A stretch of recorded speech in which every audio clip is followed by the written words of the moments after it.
కొణిదెల పవన్ కళ్యాణ్ అనే నేను శాసనసభ సభ్యుడిగా ఎన్నికైనందున శాసనం ద్వారా నిర్మితమైన భారత రాజ్యాంగం పట్ల నిజమైన విశ్వాసం, విధేయత చూపుతానని, భారతదేశ సార్వభౌమాధికారాన్ని, సమగ్రతను కాపాడుతానని, నేను స్వీకరించబోయే కర్తవ్యాన్ని శ్రద్ధాశక్తులతో నిర్వహిస్తానని దైవ సాక్షిగా ప్రమాణం చేస్తాను.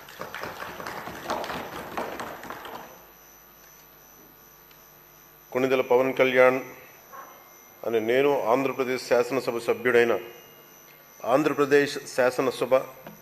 సభ్యుడైన కొణిదెల పవన్ కళ్యాణ్ అనే నేను సభా నియమాలకు కట్టుబడి ఉంటానని, వాటిని అనుసరిస్తానని, సభా మర్యాదలను పాటిస్తానని, సాంప్రదాయాలను గౌరవిస్తానని దైవ సాక్షిగా ప్రమాణం చేస్తున్నాను.